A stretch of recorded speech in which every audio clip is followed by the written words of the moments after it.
প্রধান উপদেষ্টার সাথে তারেক রহমানের বৈঠক শুরু। হোটেল ডরচেস্টারের সামনে প্রবাসী বিএনপি নেতাকর্মীদের ভিড়। আমরা এসেছি আগামী দিনের বাংলাদেশের রাষ্ট্রনায়ক, বাংলাদেশের 16 কোটি মানুষের আশা আকাঙ্ক্ষার প্রতীক দেশনায়ক তারেক রহমানকে স্বাগত জানাতে। বাংলাদেশের মানুষের যে আশা আকাঙ্ক্ষার মধ্যে দিয়ে আজকে যে দাবি আছে সেই দাবিটি পূরণ হবে। বৈঠকের মূল আলোচ্য নির্বাচনের সময়সীমা, বলছেন প্রেস সচিব ও বিএনপি নেতা সালাউদ্দিন। সরকারের তরফেও আসতে পারে কিছু প্রস্তাবনা, ধারণা শরীকদের। একটা মিটিং বাংলাদেশের জন্য, বাংলাদেশের সামনের পলিটিক্যাল বাস্তবতার জন্য, পলিটিক্যাল যে আমরা আগামীতে দেখছেন যে ইলেকশনের একটা ডেট দেওয়া হয়েছে। সংস্কার, বিচার এবং নির্বাচনের মধ্য দিয়ে যাতে এই সরকার যাতে তারা নিরাপদে বা একটা মর্যাদার জায়গা থেকে তারা যেন ক্ষমতা হস্তান্তর করে তারা বেরিয়ে যেতে পারে।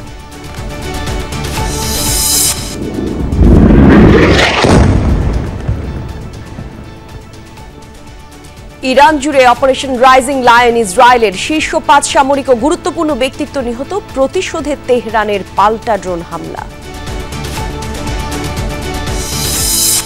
ইরানের পাল্টা হামলায় ইসরায়েলে জরুরি অবস্থা জারি, বন্ধ শিক্ষা প্রতিষ্ঠান, সর্বোচ্চ সতর্ক অবস্থানে নিরাপত্তা বাহিনী।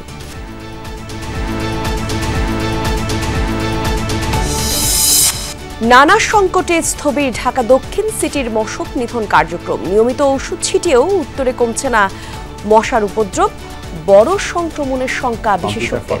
যে একটি মডেল তৈরি করে সেখানে আমরা নিশ্চিত দেখছি যে বছর এডিস মশার কারণে ডেঙ্গু এবং চিকনগুনিয়ার প্রকোপ বাড়ার একটি সম্ভাবনা আছে।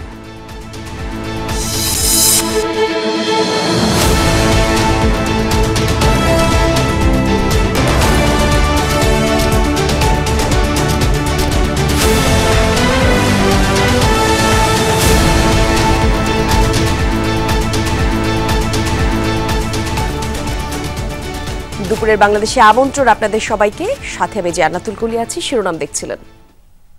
প্রধান উপদেষ্টার সাথে বৈঠকের জন্য এরই মধ্যে পৌঁছেছেন বিএনপির ভারপ্রাপ্ত চেয়ারম্যান তারেক রহমান। লন্ডনের পার্ক লেনে হোটেল ডরচেস্টারে হবে গুরুত্বপূর্ণ এই বৈঠক। স্থানীয় সময় সকাল 9টা থেকে 11টা পর্যন্ত হওয়ার কথা সংলাপ। তারেক রহমানের সাথে রয়েছেন বিএনপির স্থায়ী কমিটির সদস্য আমির খসরু, এছাড়া রয়েছেন চেয়ারপারসন ফরেন অ্যাফেয়ার্স অ্যাডভাইজারি কমিটির সদস্য আমির খসরু মাহমুদ চৌধুরী, আন্তর্জাতিক বিষয়ক উপদেষ্টা হুমায়ুন কবির এবং মিডিয়া সেল আহ্বায়ক মওদুদ হোসেন আলমগীর পাভেল। আজকের বৈঠকে নির্বাচনের সময়ে পুনর্নির্ধারণ, সংস্কার সহ সমসাময়িক রাজনৈতিক বিষয় নিয়ে আলোচনা হতে পারে। এদিকে প্রধান উপদেষ্টা ডক্টর মোহাম্মদ ইউনূসের সঙ্গে বিএনপির ভারপ্রাপ্ত চেয়ারম্যান তারেক রহমানের বৈঠকের ঘিরে ডরচেস্টার হোটেলের সামনে প্রবাসী বিএনপি নেতাকর্মীদের ভিড়। ভোর থেকেই হোটেলের সামনে উপস্থিত রয়েছেন লন্ডন বিএনপির শত শত নেতাকর্মী। সকলের আগ্রহ তারেক ইউনূস বৈঠক ঘিরে। স্থানীয় নেতাকর্মীরা মনে করছেন এই বৈঠকের মধ্যে দিয়ে নির্বাচনের রোডম্যাপ নিয়ে সফল আলোচনা হবে। তাদের প্রত্যাশা, বিএনপির দাবি অনুযায়ী নির্বাচনের দিনক্ষণ পুনর্বিবেচনা করবে অন্তর্বর্তী সরকার। এছাড়া প্রধান উপদেষ্টা ডক্টর ইউনূস এবং তারেক রহমানের মধ্যে অনুষ্ঠেয় বৈঠক দেশের জন্য ইতিবাচক বার্তা নিয়ে আসবে, এমনটা তাদের প্রত্যাশা। বৈঠকে দেশনায়ক তারেক রহমানকে স্বাগত জানাতে আমরা যুক্তরাজ্য বিএনপির শত শত নেতাকর্মী, যুক্তরাজ্য বাংলাদেশের যে মানুষ অধীর আগ্রহ নিয়ে উদ্গ্রীব নিয়ে বসে আছে, সেটা এখান থেকে সুন্দর একটা সলিউশন বেরোয় আসবে। আমরা বিশ্বাস করি ডিসেম্বরের মধ্যেই একটি সুষ্ঠু নির্বাচনের মাধ্যমেই বাংলাদেশে এর পরিস্থিতি, বাংলাদেশের সব রাজনৈতিক অবস্থান একটু শান্ত হয়ে চলে আসবে। এই বৈঠকের মাধ্যমে বাংলাদেশের যে আপমার যে সমস্যা আছে সেই সমস্যার সমাধান হবে।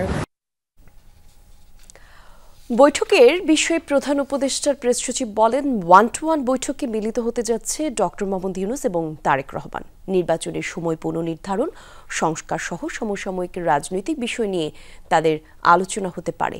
শফিকুল আলম বলেন, ভবিষ্যতে বাংলাদেশের জন্য এই বৈঠক খুবই গুরুত্বপূর্ণ। দেশের রাজনৈতিক উত্তেজনা, নির্বাচন নিয়ে জটিলতা এবং সরকার ও অন্যান্য দলের টানাপোড়েনের মধ্যে এই বৈঠক ঘিরে জনমনে কৌতূহল তৈরি হয়েছে। খুবই ইম্পর্টেন্ট একটা মিটিং বাংলাদেশের জন্য, বাংলাদেশের সামনের পলিটিক্যাল বাস্তবতার জন্য, পলিটিক্যাল যে আমরা আগামীতে দেখছেন যে ইলেকশনের একটা ডেট দেওয়া হয়েছে এপ্রিলে, কি এজেন্ডা এটা না, তারা যে মিটিং করছেন এবং তারা সবকিছুই আলাপ করবেন, কারণ 1-to-1 মিটিং হবে। এই ক্ষেত্রে যদি ওনারা মনে করেন যে আরো অন্যান্য কেউ থাকবে, সেটা এই দুজন লিডারই এটা ডিসাইড করবেন। বিএনপির ভারপ্রাপ্ত চেয়ারম্যান তারেক রহমানের সঙ্গে আজ লন্ডন সময় সকাল 9টা থেকে 11টার মধ্যে বৈঠক করবেন প্রধান উপদেষ্টা ডক্টর মোহাম্মদ ইউনূস। দলের স্থায়ী কমিটির সদস্য সালাউদ্দিন আহমেদ জানিয়েছেন, এই বৈঠকে নির্বাচনের দিনক্ষণ নিয়ে গুরুত্বপূর্ণ সিদ্ধান্ত আসতে পারে। অন্যদিকে বিপ্লবী ওয়ার্কার্স পার্টির সাধারণ সম্পাদক সাইফুল হক মনে করেন, এ সময় অন্তর্বর্তী সরকারের পক্ষ থেকেও বিএনপিকে বেশ কিছু প্রস্তাব দেওয়া হতে পারে। সাইফুদ্দিন রবিন রিপোর্টে দেখুন বিস্তারিত। আগামী ডিসেম্বরের মধ্যেই জাতীয় নির্বাচন অনুষ্ঠিত হতে হবে। ডিসেম্বরে যখন নির্বাচনের দাবি বিএনপির, তখন অন্তর্বর্তী সরকারের প্রধান উপদেষ্টা ঘোষণা করলেন জাতীয় নির্বাচন হবে এপ্রিলের প্রথমার্ধে। আগামী জাতীয় নির্বাচন 2026 সালের এপ্রিলের প্রথমার্ধের যে কোনো একটি দিনে অনুষ্ঠিত হবে। এরপরই সংশয় ছিল অন্তর্বর্তী সরকারের পক্ষ থেকে আহ্বান জানানো লন্ডনে বিএনপির ভারপ্রাপ্ত চেয়ারম্যানের সঙ্গে প্রধান উপদেষ্টার বৈঠকের ভবিষ্যৎ নিয়ে। 6 তারিখে তিনি জাতির উদ্দেশ্যে ভাষণ দেওয়ার কারণে যে নির্বাচনের সময়সীমার উল্লেখ করা হয়, সেই ভাষণে এই সাক্ষাৎ হবে কিনা সেটা একটা দ্বিধাদ্বন্দ্বে ছিলাম আমরা। প্রধান উপদেষ্টার অফিস থেকে আবারও সাক্ষাতের বিষয়টি উত্থাপন করা হলে তখন স্থায়ী কমিটির মিটিংয়ে আমরা সিদ্ধান্ত নেই যে রাজনৈতিক শিষ্টাচার হিসাবে অবশ্যই সাক্ষাৎ করা প্রয়োজন। বিএনপি নেতারা জানান, বিএনপির পক্ষ থেকে এই বৈঠকে সর্বোচ্চ গুরুত্ব পাবে নির্বাচনের দিনক্ষণ। বিএনপির সঙ্গে যুগপৎ আন্দোলনে থাকা বিপ্লবী ওয়ার্কার্স পার্টিও মনে করে বৈঠক থেকে ফেব্রুয়ারিকে বিবেচনা করা হতে পারে উপযুক্ত সময়।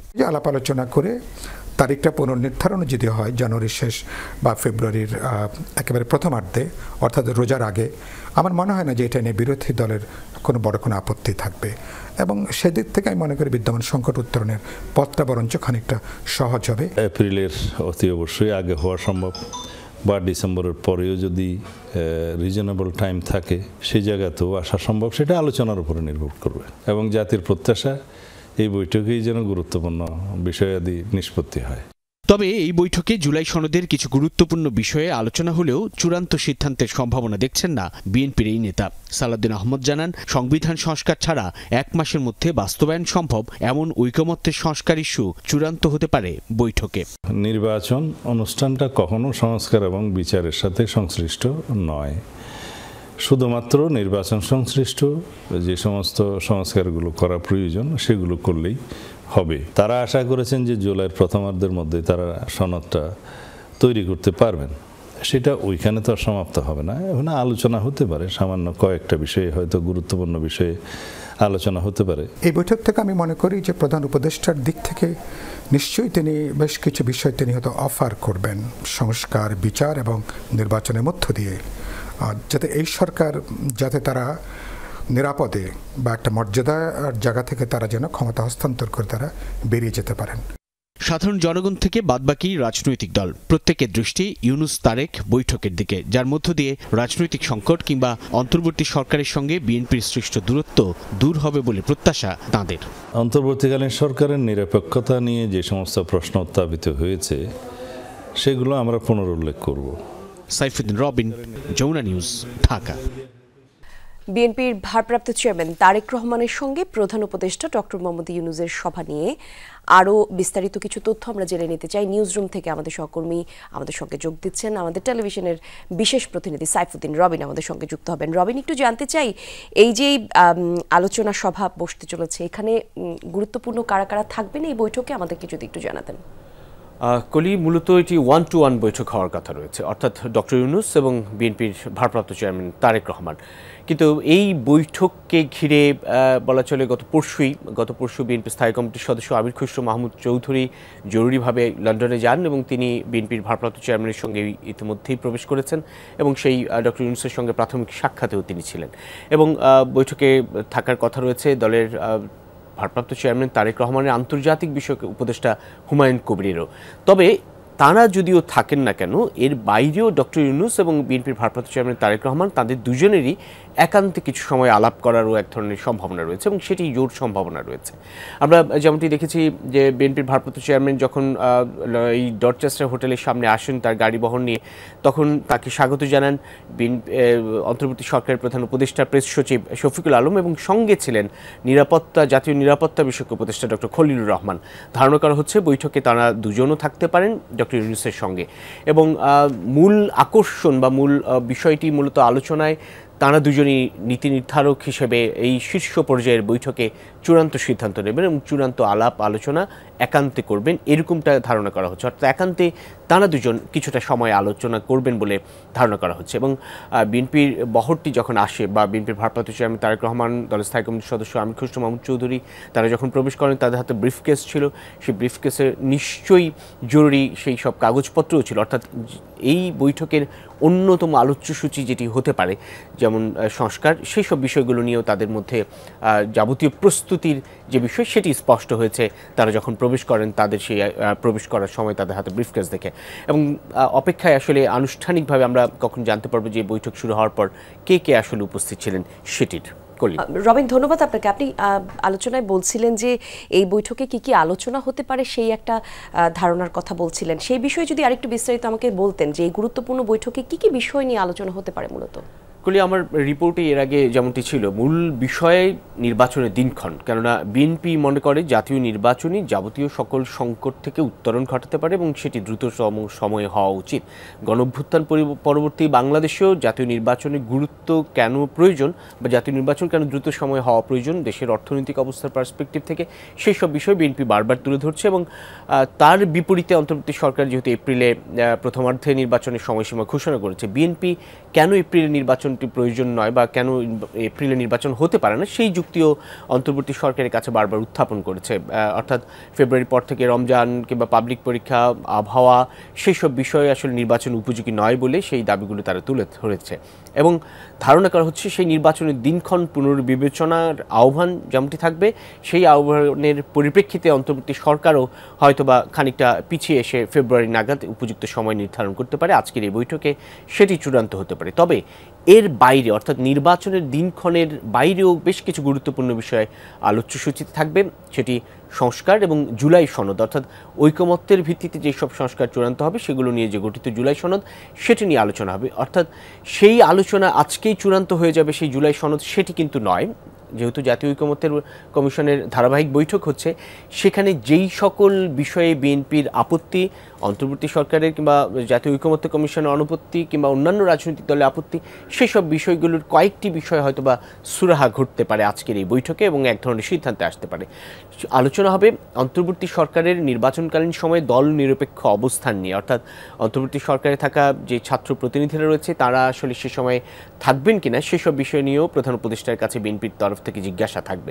এবং অন্তর্বর্তী সরকার বিভিন্ন রাজনৈতিক দলের বা রাজনৈতিক বিশ্লেষকরা যেমনটি বলছিলেন যে এই আলোচনায় আরেকটি বিষয় গুরুত্ব পেতে পারে, সেটি হচ্ছে নির্বাচনের পর যেন শান্তিপূর্ণভাবে ক্ষমতার হস্তান্তর গণতান্ত্রিক প্রক্রিয়ায় সেটি হয় এবং এই অন্তর্বর্তী সরকারের সঙ্গে যারা জড়িত তাদের এক ধরনের নিরাপদ সেফ এক্সিট সেই সব বিষয়গুলো আলোচনা হতে পারে বলে ধারণা করছেন রাজনীতি বিশ্লেষকরা।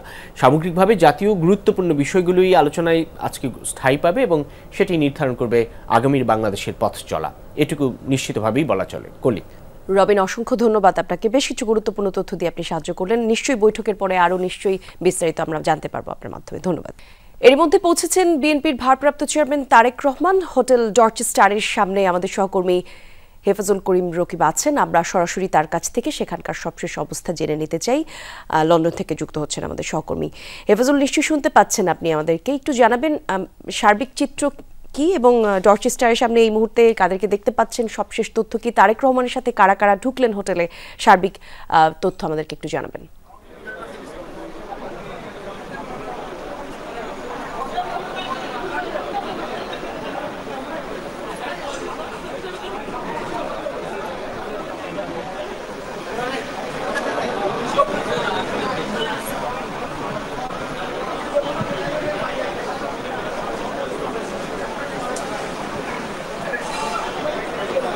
সেই সময়টা মহানগরীকরণ যেটা যেন সবার পক্ষে ছিল সেই প্রতীক্ষার সময়টা অলরেডি এসেছে।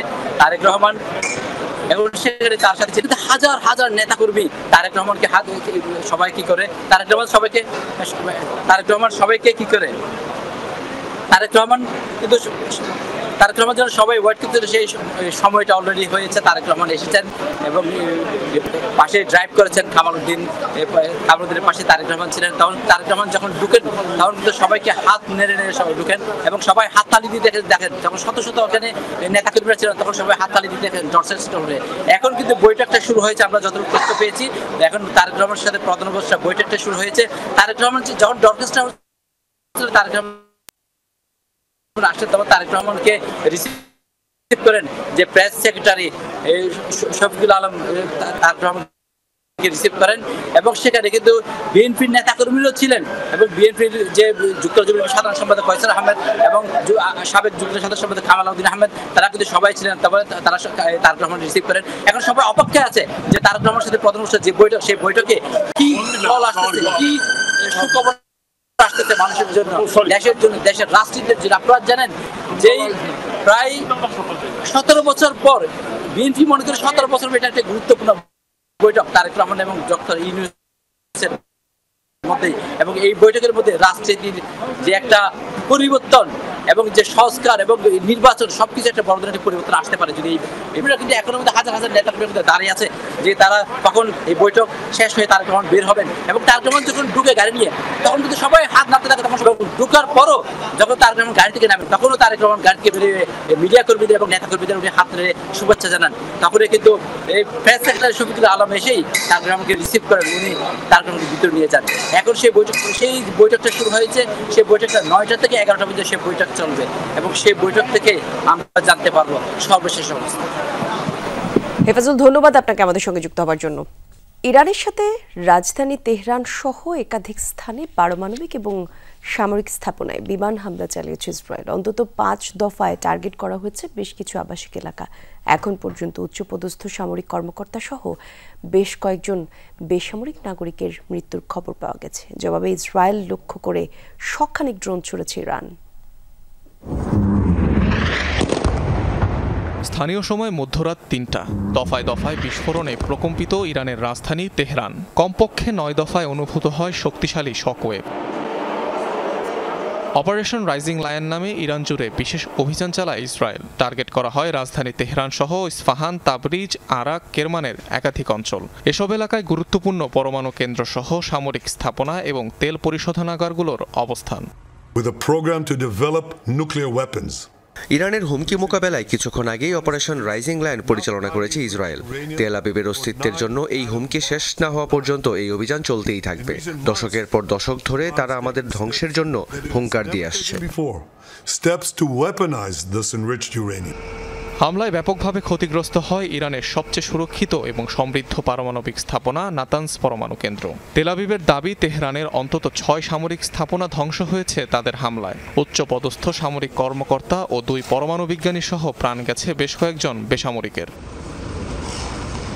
জবাবে ইসরায়েল লক্ষ্য করে শতাধিক ড্রোন নিক্ষেপ করে ইরান, জানিয়েছে ইসরায়েলি প্রতিরক্ষা বিভাগ IDF। পাশাপাশি বেদনাদায়ক পরিণতির জন্য তেল আবিবকে প্রস্তুত থাকার হুঁশিয়ারি দিয়েছেন ইরানের সর্বোচ্চ ধর্মীয় নেতা আয়াতুল্লাহ খামেনি।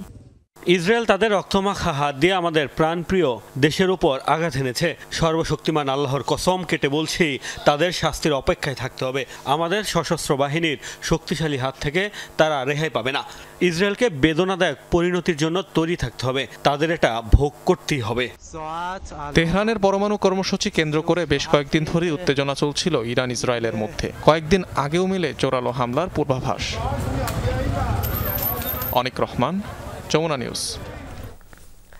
ইসরায়েলের সাথে হামলায় সর্বোচ্চ পদধারী আলোচিত 2 সামরিক কর্মকর্তাকে হারিয়েছে ইরান। মূলত দেশটিকে সামরিকভাবে দুর্বল করতে গুরুত্বপূর্ণ ব্যক্তিদের লক্ষ্য করে হামলা চালিয়েছে তেল আবিব।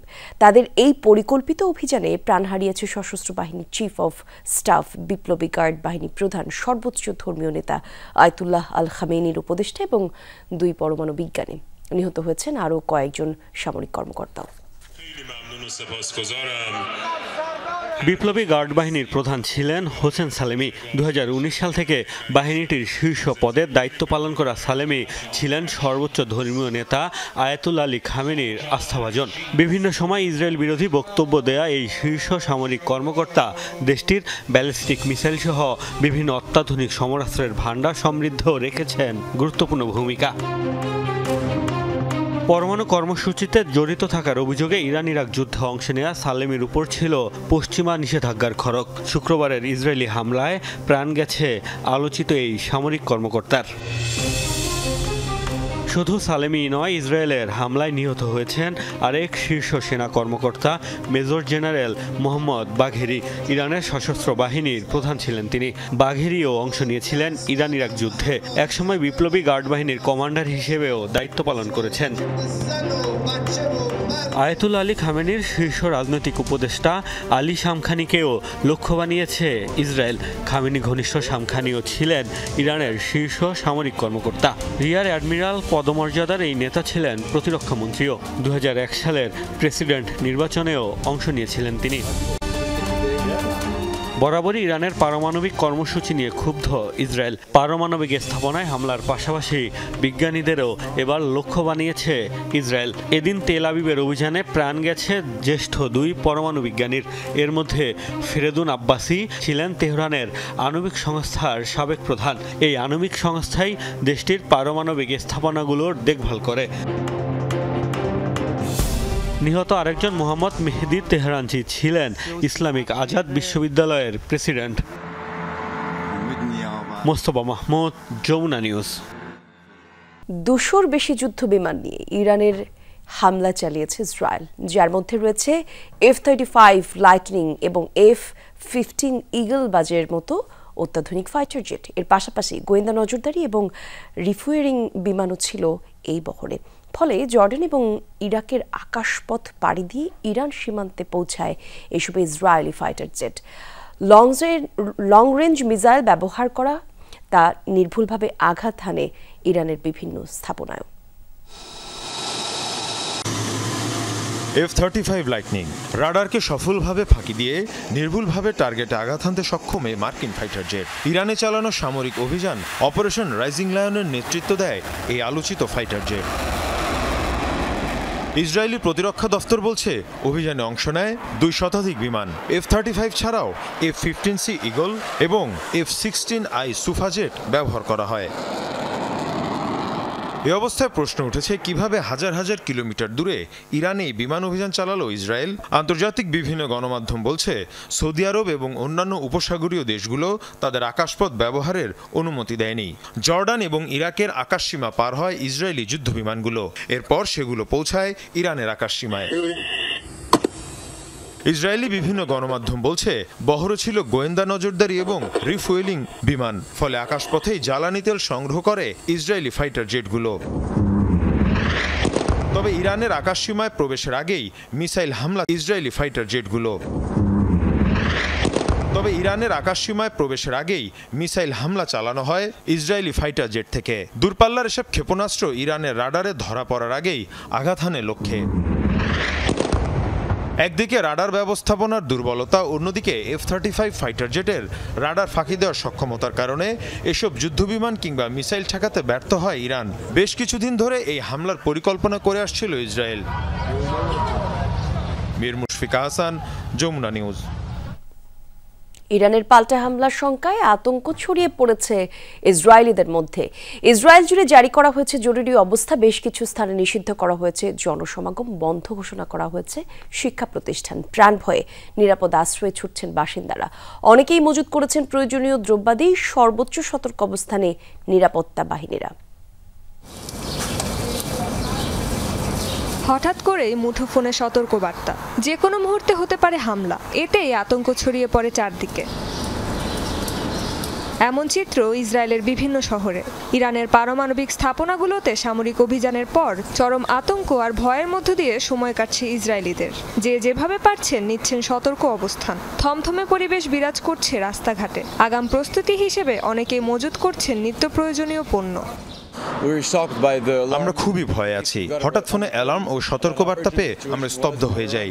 সেখানে বলা হয় ইরান হামলা চালাচ্ছে এবং পরিস্থিতি অত্যন্ত সংকটপূর্ণ। প্রয়োজনীয় জিনিসপত্র বিশেষ করে পানি আর খাবার কিনে মজুত করতে চাই, যাতে আগামীকাল বাইরে যাওয়া না গেলে ঘরেই টিকে থাকতে পারি।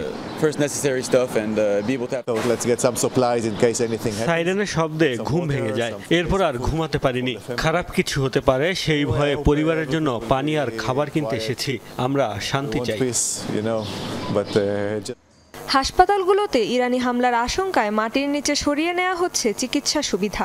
এরই মধ্যে উত্তর ইসরায়েলের এক হাসপাতালে আন্ডারগ্রাউন্ড পার্কিংকে রূপান্তর করা হচ্ছে চিকিৎসা কেন্দ্রে। সেখানে দ্রুত স্থাপন করা হচ্ছে চিকিৎসা সরঞ্জাম। তেল আবিবের ইচিলভ মেডিকেল সেন্টারেও মাটির নিচে স্থাপন করা হয়েছে শতাধিক শয্যা।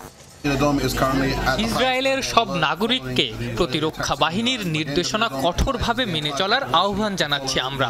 সবাইকে ঘরে থাকা সুরক্ষিত কক্ষ খালি ও প্রস্তুত রাখতে বলা হচ্ছে। সেখানে যেন পর্যাপ্ত পানি ও খাবার মজুদ থাকে, কারণ দীর্ঘ সময় সেখানে অবস্থান করতে হতে পারে। এমন অবস্থায় বন্ধ ঘোষণা করা হয়েছে ইসরায়েলের বিভিন্ন শিক্ষা প্রতিষ্ঠান ও কর্মস্থল। অনেক স্থানেই নিষিদ্ধ হয়েছে জনসমাগম। রেজবানা সাইমা, যমুনা নিউজ। বেশ কদিন ঈদের ছুটি কাটিয়ে ঢাকা ফিরতে শুরু করেছেন নগরবাসী। এখনো ছুটি শেষ হয়নি, আর তাই রাস্তায় ছিল না কোনো দুর্ভোগ। ছুটির শেষ দিনের ঝামেলা কাটাতে আগেভাগেই আসছেন অনেকেই। কাজে টানে রাজধানীতে ফিরছেন মানুষজন। শুক্রবার সকাল থেকে বাস টার্মিনাল, লঞ্চঘাট এবং রেল স্টেশন ঘুরে যাত্রীদের চাপ দেখা গেছে, তবে খুব বেশি ভিড় নেই। শনিবার সারাদিন এই ভিড় থাকবে এমনটা জানিয়েছে পরিবহন সংশ্লিষ্টরা। আবার রেলে কোনো শিডিউল সমস্যা নেই বলেও জানা গেছে। বেশি দিন ছুটি ছিল কিন্তু থাকতে পারিনি, বেশি দিন চলে আসতে হয়েছে, আরো থাকার ইচ্ছা ছিল। আলহামদুলিল্লাহ ভালো, ঈদ যা রাস্তায় কোনো যানজট নাই, খুব রিল্যাক্সার্স। বাসায় যাওয়ার পর ঈদের ছুটি ভালোই কাটছে, ফ্রেন্ডদের সাথে সবাই একসাথে মজা করে কাটাইছি, তারপরে এখন ব্যাক করতেছি। কোনো বিলম্বতা নেই। On the other hand Dhaka অভিমুখী যেসব ট্রেন এখন পর্যন্ত এই 11 সিন্দুর ট্রেনটি দিয়ে প্রায় 15টি ট্রেন ঢাকায় প্রবেশ করলো সকাল থেকে, এই ট্রেনগুলো মোটামুটি রাইট টাইম ঢাকায় প্রবেশ করেছে। ঈদুল আজহার ছুটি শেষে কর্মস্থলে ঢাকায় ফিরতে শুরু করেছেন অনেকেই। ভোর রাত থেকে সদরঘাটে ভিড়তে থাকে দক্ষিণাঞ্চল থেকে আসা যাত্রীবাহী লঞ্চগুলো। পরিবারের সদস্যদের নিয়ে কর্মস্থলে ফিরেছেন দক্ষিণাঞ্চলের মানুষেরা। ঈদ যাত্রায় কিছুটা ভোগান্তি থাকলেও লম্বা ছুটিতে স্বজনদের সাথে দারুণ সময় কাটানোর কথা জানান অনেকেই। বলেন ছুটির এই সময়টা কাজে যোগ দেওয়ার ক্ষেত্রে উৎসাহ যোগাচ্ছে।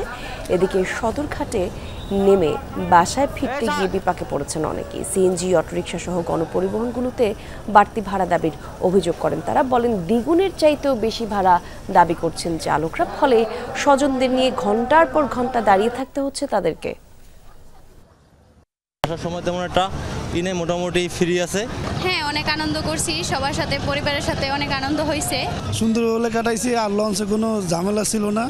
আমার বাড়ি ভোলাতে, ঈদের ছুটি পাই নাই, এখন মা বাবার লাগে দেখা করতে যাব। উত্তরে যাব, একজনে চাইলো 2200 টাকা আর একজনে চাচ্ছে 1200 টাকা। 1200 টাকা যাচ্ছে মিরপুর 2 নম্বর, এটা কোনো ভাড়া হচ্ছে?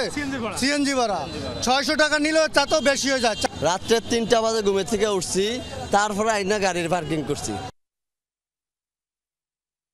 প্রায় 1 মাস ধরে স্থবির ঢাকা দক্ষিণ সিটি মশক নিধন কার্যক্রম। আর এই সুযোগে ঘরে বাইরে প্রতিটি জায়গায় প্রজননের নিরাপদ আবাস গড়ে তুলেছে এডিস মশা। উত্তর সিটিতে নিয়ম করে ওষুধ ছিটালে উপদ্রব কমেনি মশার।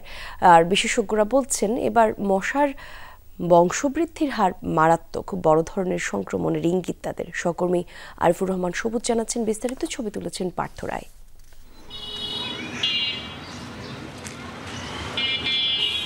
ঈদের আগের টানা কয়েকদিনের বৃষ্টিতে রাজধানীর ভবন কিংবা আশেপাশের আঙ্গিনাগুলো কিভাবে এডিস মশার আবাসস্থলে পরিণত হয়েছে তার উৎকৃষ্ট উদাহরণ ঢাকা দক্ষিণ সিটি কর্পোরেশনের অঞ্চল 3-এর এই কার্যালয়। অথচ এই কার্যালয় থেকেই পরিচালিত হয় এই অঞ্চলের মশক নিধন কার্যক্রম। চারদিকে ছড়িয়ে ছিটিয়ে জমে থাকা বৃষ্টির পানি, প্লাস্টিক, টায়ার, এমনকি যে মশা নিধনের জন্য এসব ড্রামে সংরক্ষণ করা হয়েছে ম্যালাথিয়ান ওষুধ, সেসব ড্রামেও জমে আছে বৃষ্টির পানি। আর এসব বৃষ্টির পানিতেই বড় হচ্ছে এডিস মশার লার্ভা। সবচেয়ে ভয়ঙ্কর তথ্য জানালেন মশা নিধনে রাখা এসব ওষুধের ড্রামের পাহারায় থাকা এই আনসার সদস্য। দক্ষিণের মেয়র ইস্যুতে গেল প্রায় 1 মাস ধরে চলা আন্দোলনের জেরে বন্ধ এ এলাকার ওষুধ ছিটানো। সপ্তাহে নয় সম্ভবত 2 থেকে 3 দিন তারা মাল দিত, তেল দিত, এই তেল দিয়ে তারা ওই ওয়ার্ডে ওয়ার্ডে স্প্রে করত। আর ইস্টাকে ঝামেলার পর থেকে বন্ধ আছে, একেবারে কেউ আসেই না। শুধু এই আঞ্চলিক কার্যালয়েই নয়, এই স্থবিরতা পুরো দক্ষিণ সিটি জুড়েই। যেহেতু কিছুদিন কাজ কম হয়েছে বিশেষ প্রতিকূলতার জন্য বা নগদ বন্ধ থাকার জন্য, সেহেতু আমরা কাজটাকে ডাবল করে এই শনিবার থেকে আমরা যে ফগিং কার্যক্রমটা করতাম তার চেয়ে ডাবল করে ফগিং কার্যক্রম করব। মশা নিধনের এই কাজ উত্তর সিটিতে চলছে সকাল বিকাল বেশ জোরে সোরেই। তবে এর ফল মিলেছে কতটুকু? এখন কামড়াচ্ছে আপনাকে তো কামড়া নেই, আমারও কামড়া নেই। তো আমি রাত্রে কতক্ষণ পরে সন্ধ্যা হইব না বইলাম কামড়া দিলে যে তো কাম হয়েছে না হয় নাই। বড় বড় মশা কামড় দিলে মনে করেন জ্বর উঠতে যায়, এরকম মশা। ধোঁয়া দিলে উড়িয়া মশা আরো বেশি কামড়ায়, মশা শক্তি মারে আরো। মে মাসের মাঝামাঝি এবং শেষ দিক মিলিয়ে কয়েক দফায় টানা বৃষ্টি, এর মধ্যেই টানা 10 দিনের ঈদের ছুটি। সেই বৃষ্টির পানি এখনো জমে আছে সড়ক, বাসাবাড়ি, ভবনের ছাদ কিংবা বেসমেন্টে। বিশেষজ্ঞদের শঙ্কা, এ সময়ে এডিস মশার প্রজনন বাড়বে মারাত্মকভাবে। এডিস মশার ঘনত্ব, ডেঙ্গু রোগীর সংখ্যা, তাপমাত্রা, আর্দ্রতা এবং বৃষ্টিপাতকে বেস করে কম্পিউটার ফরকাস্টিং যে একটি মডেল তৈরি করি, সেখানে আমরা নিশ্চিত দেখছি যে বছর এডিস মশার কারণে ডেঙ্গু এবং চিকুনগুনিয়ার প্রকোপ বাড়ার একটি সম্ভাবনা আছে। এ নিয়ে বাড়তি নজরদারি আছে বলছে উত্তর সিটি কর্পোরেশন। ভেক্টর ম্যানেজমেন্টের জন্য সারা ওয়ার্ল্ডে স্বীকৃত যত ধরনের পদ্ধতি আছে, যত মেকানিজম আছে, সবই করা হচ্ছে। স্বাস্থ্য অধিদপ্তরের তথ্য মতে ডেঙ্গুর পিক টাইম শুরু হওয়ার আগেই বুধবার পর্যন্ত গেল 6 মাসে ডেঙ্গু আক্রান্ত হয়ে হাসপাতালে ভর্তি হয়েছে 5303 জন, মারা গেছেন 23 জন। আরিফুর রহমান সবুজ, যমুনা নিউজ, ঢাকা। আরও একটা বিরতি নিচ্ছি দর্শক, সঙ্গে থাকুন, ফিরছি।